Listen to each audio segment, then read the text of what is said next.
It's Don here from the board. Thanks for coming along and checking out this video. So as the title says, today we're going to be having a look at the TS80 mini soldering iron.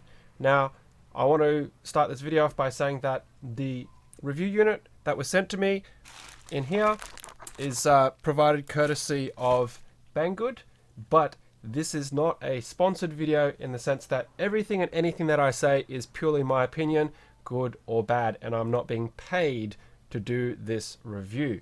Now, along with this kit, I also have a power supply, which is sold separately to the actual TS80, and also a Xiaomi Wowstick Wowpad magnetic screw pad position plate remembrance mat repair tool.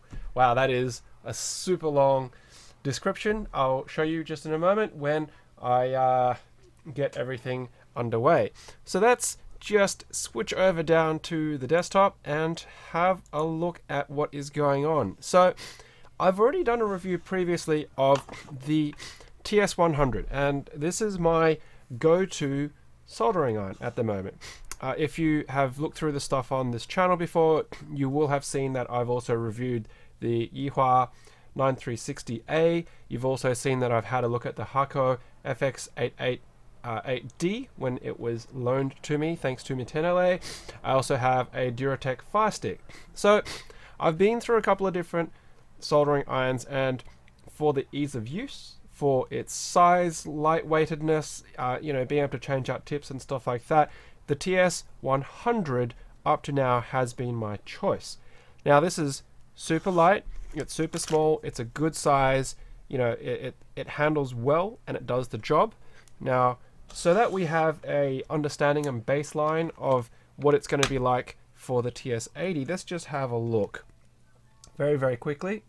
Okay, so this is in grams and it weighs 30.8. You probably can't see that very well with the... Well, you can just kind of see it there. It's 30.5, 30.3, just depends on how I'm rocking this. But on the actual desk it says 30.8. I think that's probably not very good. But so it's very, very lightweight without the power. Now I run a power pack here, it's just off screen. It's a 12 volt power pack. It's the minimum voltage that's required for the TS100. It's 12 to 24 volts, and there's a particular ramp up in how it heats in number of seconds depending on the voltage that you provide. Now the TS100 came in a box just like this. This is the actual box for it, you can see there, and it was very simple. It had a bit of card. The actual iron sits in there. This is a spare tip that I've got, which is the finer tip. This is an Allen key for changing the actual bits. So fairly standard, just some instructional details in there. Nice, snug, simple kit. Of course, you need your own power supply. I bought this, I think it was about $80 at the time. I got it on special, I got it on sale. So that was a really good buy, and you could still get these for about $80 to $100. So we'll just put that aside for the moment. No, I don't want to close that. I want to move that off. And so these are still sealed. Please don't dox me if you saw my address on it earlier.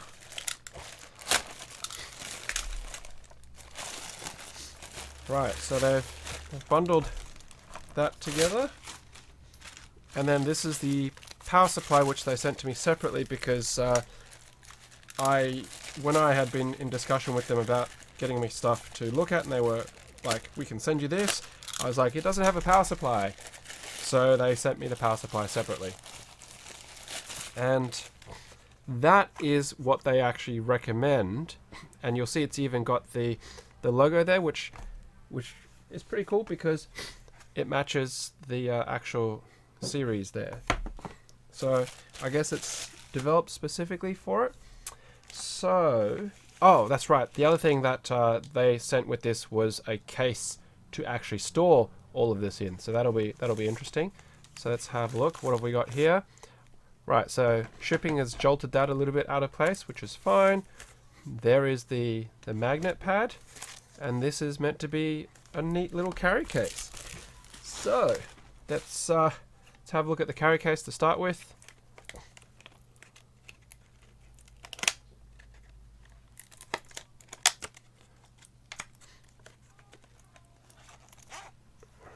Okay, faux leather, pleather, I would say. It's got the company logo there, which is nice. A full-length zip, so it should open up fully, which is nice. Let's get rid of that packaging. It's got a big amount of elastic in the middle, which is great, and then you've got 2 small elastics. So, and it's got a bit of stiffener in the middle here. Plastic smell, new plastic smell. It's pretty good. I'd be pretty happy with that. So let's just put that to the side. So that's pretty neat if you want to take your kit around with you. Rightio. So it actually says carrying pouch for TS100, but I'm going to guess that this is just as suitable to actually carry the TS80 in it as well. Okay. Let's get a look at this. Wow. Wow stick accessories. So when I was actually looking at this originally, I didn't realize how small it was, because I actually thought it was going to be something that was like a desk mat, right? Not desk mat, but you know those green cutting mat type of things where you could actually put something on it. And so when you were unscrewing stuff and putting screws down, it would actually hold it. And it wasn't until I got the package the other day in the mail that I was like, that's a lot smaller than I thought. And when I went and had a look at the actual product page, this is what we're talking about. Right now you can see they've got 58% off, which is pretty good. It's only 165 by 65 by 2 right there. So it's pretty small. But, you know, it's magnetic. It's meant to essentially help hold stuff in orientation, so you know which screws went where. And I think that's pretty cool if you've got something that's challenging, so that you can see how they've got a grid layout here and they've put stuff down going, well, different size screws belong in different positions. And supposedly it's not going to fall off. So that's what we're going to test just in a moment. Fits in the palm of your hand. Yeah, it looks pretty cool, right? Right? So let's put that aside and let's have a look. Packaging doesn't want to come out without tearing. Oh well. It's half slipped out. Nothing else is in here. Nice and simple. It's definitely got a lot of weight. You know those fridge magnets, like advertising fridge magnets, where you slap them on, they tend to have like a real estate calendar on it, or it's like your plumber, electrician. That is exactly what this feels like, but just heavier and thick. You can see it's got a good amount of thickness to it. It's got the grid orientation on it. Let's flip it around the right way. So it says screw pad. Ooh, the focus isn't doing so good. You can maybe just see it out. That says screw pad there. It's struggling because there's no contrast available to it. And on the back, it's got the different Xiaomi sort of screw head diagrammatic there. There you go. If I tilt that forward, you'll be able to see. Yeah, there we go. Screw pad.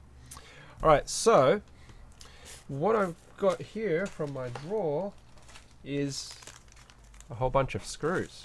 I don't know if these are magnetic steel or not, but we will find out. M2 screws.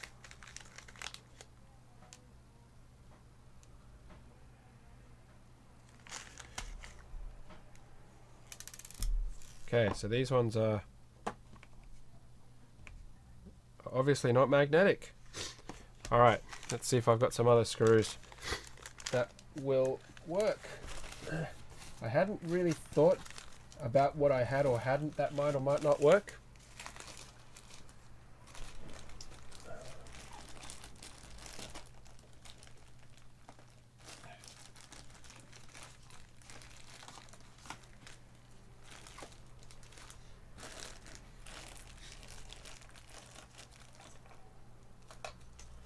I don't know if these are going to be magnetic.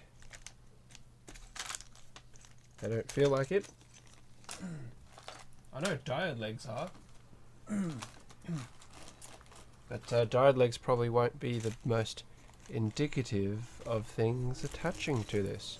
So diode legs definitely stick because we see it when I do my soldering work that they stick to the legs of my helping hands. So there you go. So there's 2 diode legs.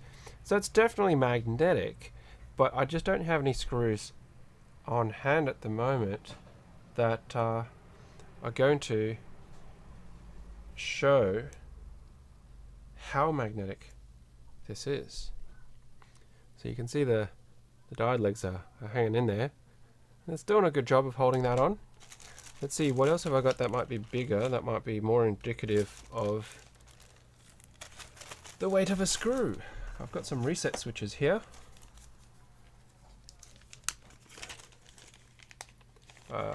So there's got a TRS jack and I've got some reset switches. Okay, so there we go. So the reset switch is kind of like the weight of a screw. That's doing a pretty good job of holding it. And if am I going to regret this? Oh, that was actually surprisingly so I'm just going to start it up the top. So we'll just start it right at the top edge.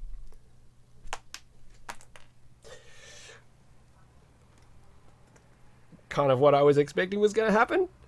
Let's try that again. Maybe not so hard. So just start it at the top edge. So it actually, like, I'm putting a good amount of force into this. It is sliding down, but it's not coming off without excessive amounts of force. So if you put these in position like they recommend you do, relative to what you're trying to put together, then yeah, awesome. That actually works really well.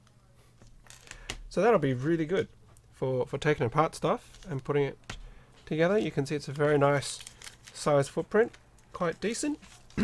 I would give that a very positive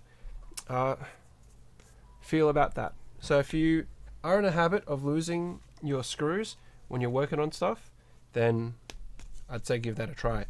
I don't have any top race springs, but I know they tend to be ones that get awry. As for springs. Okay. So if you're working on stuff and you're taking your switches apart,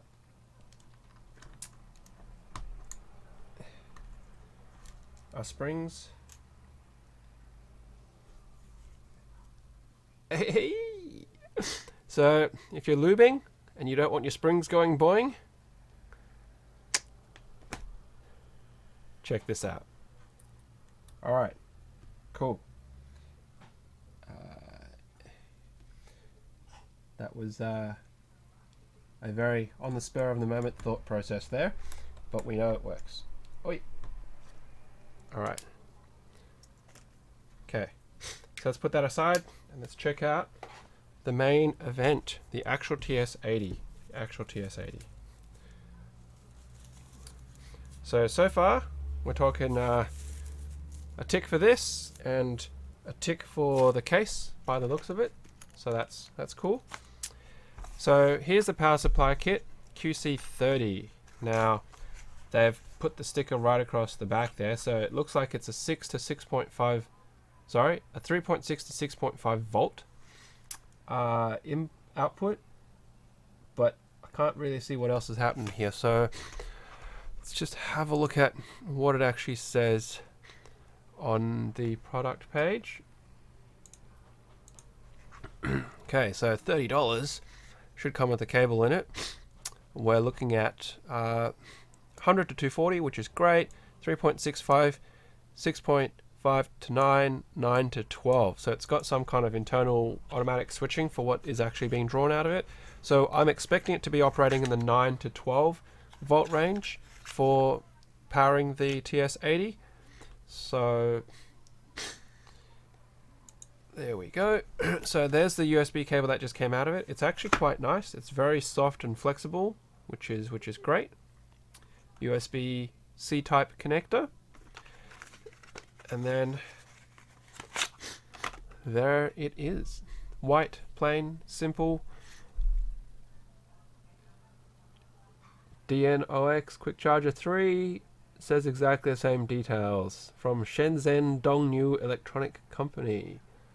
So now you'll notice that's a US plug here, but that's not a problem for me because I have a converter, one of these fire makers, so that'll work brilliantly. And I've got an extension cable here just so I can actually make that work. And it won't work because this roundedness on the outside here is actually preventing it from fitting. There we go. All right. So that I've had to distort that that outer cup, but it's all the way in. So none of my electronics have turned off, including the computer, which means I haven't shorted anything just by plugging that in. Now what I'm actually going to do here is I've got this USB power monitor, so we're going to put that in as well to see exactly how much it's drawing, and that will give us an idea about what's going on here. And what I've also got here is somewhere, here we go, we have this. So what I'm going to do is actually measure how hot that is to see, you know, from just essentially power running into it, what it's going to be like. So at the moment it's reading 26 degrees and it's not really doing anything. It's just been plugged in with no actual draw in it. So about room temp. Yes, Ariete? Yes, you're eating some carrot. What is that? Well, it's something that Daddy's having a look at. Okay, Daddy's showing people what this device can do. So you can see it's already pulling 5 volts right there, and the amps is very, very, very little. So I would expect that when I plug this cable in, it shouldn't do anything. It shouldn't do anything different. Now the actual length of this cable is quite short. Okay, so like there. So it's I'm just gonna use my wife's sewing desk.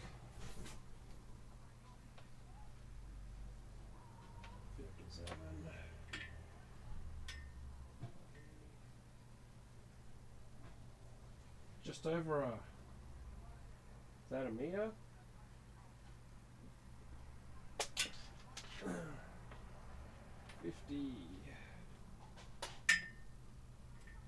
Yeah, so it's 1.02 meters, 102 centimeters from the black edge to the black edge, since you're not really going to count the plug section. So a meter isn't too bad, but if this is actually on the ground here where my normal power runs, I wouldn't be able to use a soldering iron because the table is 72 centimeters off the ground, and I would have like this much to work with from the edge of the table. Probably not great. Okay, so, but that's okay. I can make do with something like this. So let's go and plug that in. So as expected, that didn't change anything. It's still reading 506. That doesn't really feel like it's gone any further. Okay, now we get to this. How do I open this? Okay, so they've got a sticker on the back. Is there a sticker?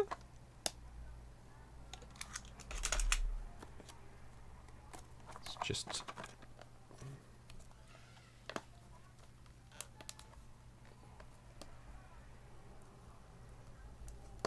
There we go.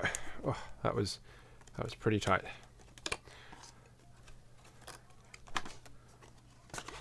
Ooh.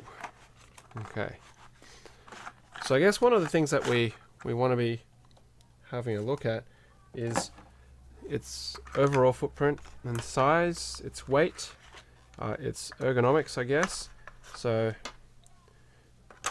now the thing that you have to be aware of is the actual iron tips are not compatible with the 100. They have a different fit, so they won't work natively. Now this is a really heavy box. So there's some safety instructions. Heating first time, generate a bit of light smoke. After continuous heating, use at 450 up to 40 minutes. The handle surface will reach 50 to 60 degrees. Do not touch the iron tip, that's fine. Do not remove, replace when it's hot, or when it's on, yeah. So it recommends 9 volt 2 amps, compliance with the QC3.0, which is what we've got here. We've got the QC2. So heating is 18 watts at 9 volts. Standby mode takes 0.5 at 5 volts. Right, so that was the quick guide. So what on earth is in here? Because this is really heavy. Ooh. Another cable. So the Allen key for the actual head, which is what I would kind of expect. There's a earthing cable.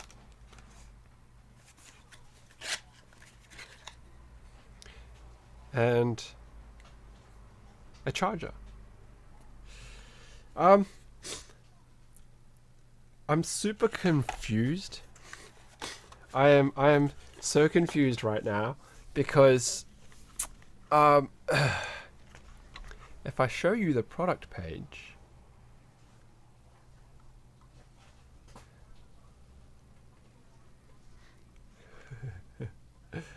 maybe they updated it. Maybe it was an updated product.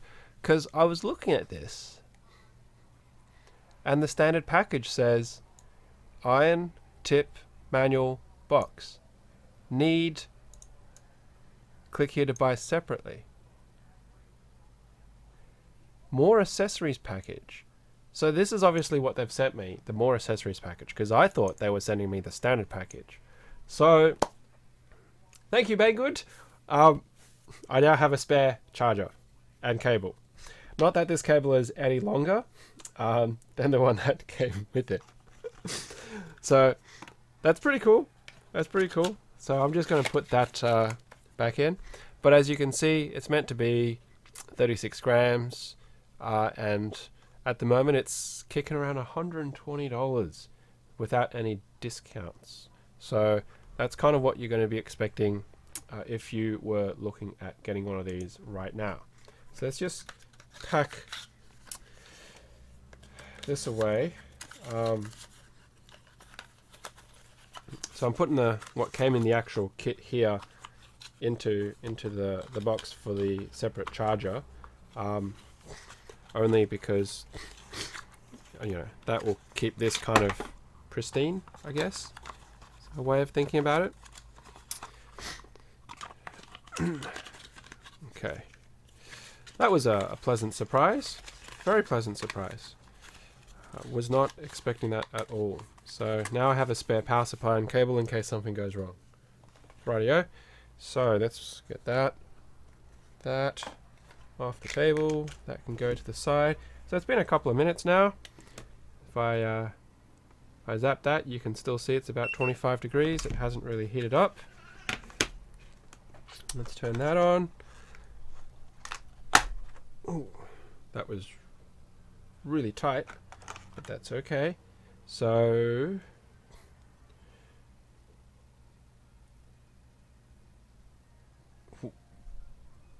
they've given me an Allen key here. There's an Allen key screw, but it goes to the power. But the power, the grub screw doesn't go through it. So it's got a ground symbol on it, so it's meant for this. It's meant for this. Okay, alright. So the actual tip here, wow, this default tip is fat. Look how massive and fat that is. If it'll focus. There we go. It's huge. It's almost like a rounded chisel compared to my standard B2 that I use for most of my soldering jobs. You can see it's massive. Not that I'm saying you wouldn't be able to solder with it. You're just gonna have to know how to use it. So it's got a huge socket here, which obviously it's nice and deep, and it free rotates in there though, so you kind of have to be aware of that. Like it's good. It won't come out by the feel of it, and it takes quite a bit of force to take that connector out. If I shake it, you know, it's not gone anywhere. Right, so let's have a look. So with the actual tip, 35.5. So it's only 5 grams heavier than TS100. Was it 5 grams? 30.8?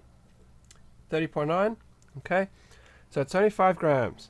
And in terms of the length, it's quite comparable. It's only just a tiny amount shorter by the actual tip length. The actual body itself is exactly the same. So that's good, because I was kind of concerned about how holdable it would be, because people said it was smaller, but in reality the actual body length is exactly the same. So the comfort factor there is fine. But naturally, because this is closer, and what they're talking about is the heat transfer up, even though it's got a vented sort of shield here, if you do a lot of soldering for a long time, that's just going to creep and creep and creep. So having that extra, you know, centimeter or so, then that obviously delays how much heat creep is coming back up there. Right, that's cool. So I guess I should probably put on the grounding. Is it necessary? I don't know. I mean, the TS100 didn't have a grounding for it, did it? Oh, it does. Yeah, okay, so the 100 has a grounding point there as well, but it didn't come with one. So now whether that's required or not, I don't know. But just for a completeness exercise, I guess I don't even know what I'm going to ground it to. I don't really have anything that's suitable for grounding. I'm certainly not going to put it into mains power grounding. That would be unpleasant. So that's the grounding attached there, and it's got a clip. Well, I suppose you're supposed to clip it onto whatever you're working on, right? Okay, so let's just leave that. So here comes the test. So that's on the underside. That would annoy me. That would really annoy me, being there. So much so that I'm going to remove it. Right, yeah. There we go. I didn't have a problem using it with the 100 not having grounding, so I'm guessing I probably won't with this. Right. Here's a moment of truth. Will it power on? It powers on. Version 1.06, and okay, so we're looking down here and it's sitting idle. It's not doing anything. 0.01, still at 5 volts.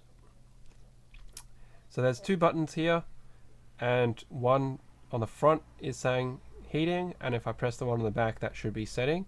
So if I press the one on the back, the work temperature is 300, and if I stable temperature, or standby temperature, sorry, is 200. If the camera will focus. I don't know if it's going to focus because it's very bright. Okay, so you'll just have to trust me. Standby temperature. The sleep time is 180, so 3 minutes of no work. Power is 18 watts. The temperature STP 10. Not sure what that is. Off voltage 13. So if you overvolt to 13 volts, it'll turn off. And temperature is in Celsius. Right-handed. Interesting. There's a handedness here. So it's an 8.82 volts, 23 degrees right now, and we can see that it's actually reading what I'm seeing here, 8.87 volts. Okay, which is really great. Restore default. Right, so that's that. How do I go back? Okay, so pressing that is completed. Well, that didn't help. There we go. Okay, so that's heat. Wow, look how fast it's clocking up. 70, 80, 100, 150. That's pulling 8 volts, it says. 811. It's saying 892 here. So we're already at 250 and 300. So it's burned over 300 and it's sitting stable. Now it reads 8.82 volts and it says 8.86 here. So what it's reading internally versus what it's reading on the meter is actually relatively close. Less than 0.1 of a volt difference roughly. Now that tip is of course bloody hot, but it's not smoking, so that's okay. So I'm gonna try and zap that if it'll read it or not. I don't have this thing's accuracy is not fantastic. It's not really catching that point very well. If I can get it front on, maybe. No. So it's only picking about 80 degrees, but obviously that's going to be ambient air temperature. But of course, the easy way to do this is to put some solder on it, and we'll see. So 300 is about what I normally solder at, and look at that, just melts beautifully. And I've just tinned that tip. Feather touch, super easy. And then of course I can clean that off. It's a little bit messy there, but that's, so you can see as I'm rotating it, the shield is moving with that, so the tip isn't sort of free rotating as I was kind of potentially concerned it could. Right, so that cleans up alright, and that's maintains the heat pretty well. So at the moment it's been on maybe what, a minute, and I'm not really feeling any heat creep up, so which is fine. I wouldn't expect it to that fast.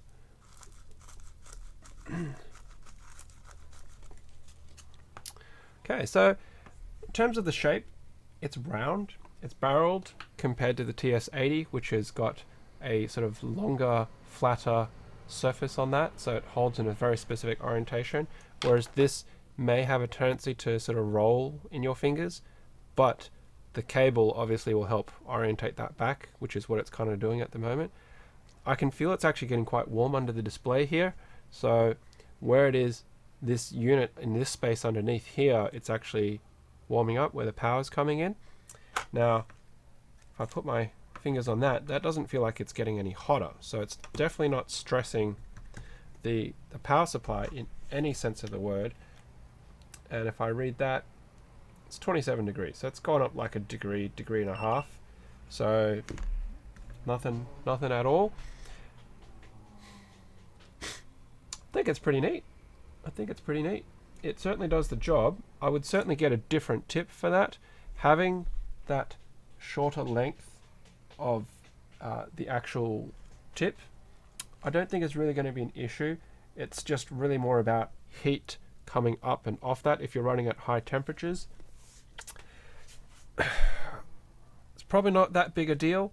It's heavier though, because obviously there's a lot more bulk happening within the iron tip itself there, and goodness knows what's happening on the inside. But overall, I think it's perfectly good replacement. It's perfectly good replacement. Now, of course, it is a USB-C connector, but you can't drive it off your standard USB sockets because they're only 5 volts, and you need to have a 9 volt supply, a 9 to 12 volt supply. So that's why you got to get one of these, or an alternative that can supply that. Okay, so I'm just going to unplug that. I think some people have had some concerns in regards to using the USB-C connector because it may be not as strong compared to like the DC jack that the 100 has. So the DC jack on the 100 is one of these things, right? And that's actually quite rugged, it's quite big, it's quite strong, quite durable. The USB-C connector itself isn't too bad, it shouldn't be an issue at all, but obviously, you know, durability of plug in, plug out for this kind of thing, reliability of it, wearing, who knows, it's too early to tell. And of course, now that I've unjacked it, it's gone back down to 5 volts, which is where you would expect it to be. So let's take that out. take that out. Now what I'm doing here, if you're not familiar with soldering in general, is I'm just tinning the tip and I've given it a coat of clean solder, so when it cools off and hardens, then it's going to essentially protect my tip from corrosion and other odd effects. And then when I want to use it next, I heat it up to temperature and I clean it off, and away I go, apply some new solder. And the more important thing that I'm testing right now is how does it sit and balance. There we go. So, is it a viable replacement for the 100?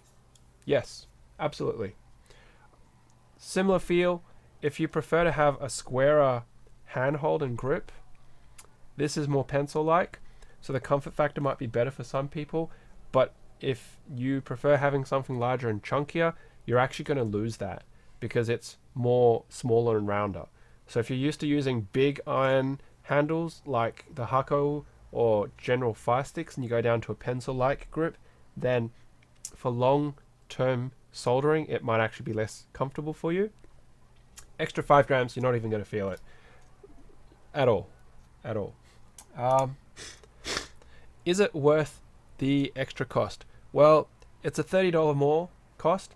If you could get a 100 cheap on sale, I'd still say go for the 100. If the 100's not available and you want something that's a bit snazzier, a little bit smaller in terms of its footprint, then for sure the 80 will do just fine. Now the case. So we know that the barrel is the same length, so we can see that the barrel will actually fit in there, and the iron tip will naturally fit in there perfectly fine. So much so that, you know, if I use that same Allen key, because it's exactly the same, you'll see it's a very different tip type. Okay. Now, because this is designed for the 100, it should be a beautiful fit. Look at that. How good is that? Of course, the problem is you still need to carry a power supply, and that is not going to fit inside this no matter how you try. And of course I would assume that the 80 is going to fit beautifully in here as well, because the components are not vastly different in size. But look at that, I've just gone and pulled that tip through and I've already marred that material there. Yeah, so that was a bit unfortunate there. I think if they'd maybe put something different inside here, then you're probably not going to get that, because literally 10 seconds of using that, I've just gone and scuffed it up, which I know some people would probably get a bit OCD about it. Look, it's functional for me. I'm not going to be too upset. So the next time if I have to travel, if I'm going to a meetup and I'm going to take my soldering iron and stuff like that with it, I'm actually going to take the 80, because this is way smaller and easier to use than this, because this is the power brick that I currently have versus that. If anything, that is going to be what's worth your $30, right? Is actually not having to take a brick, but being able to take that with you.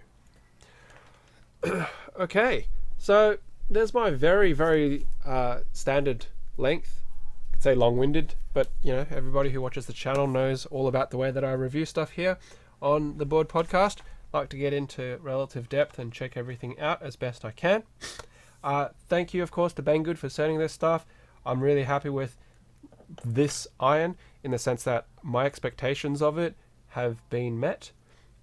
Seems to function perfectly fine, although I think a little bit more detail in regards to the button usage in the instructions could be better, but I know you can get that support and software on the internet, because I think it's open source controlled, so you can flash that and change it just like you can with the TS100, which I never do because it's not necessary. I don't need specialized ramp curves or temperature gradients or anything of that nature. How I use it default is perfectly fine. So I am hoping that when this video is released, I'll have obviously product links that I showed you before, so you can check it out for yourself.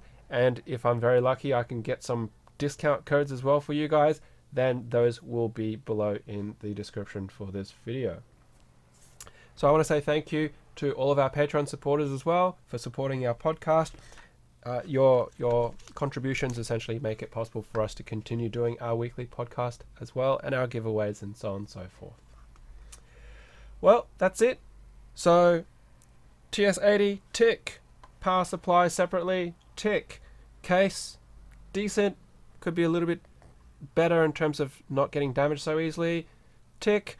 And the Wowpad magnetic, great for springs and screws and reset switches, tick. 4 for 4 this week, awesome sauce. And of course, as usual, until next time, happy clacking.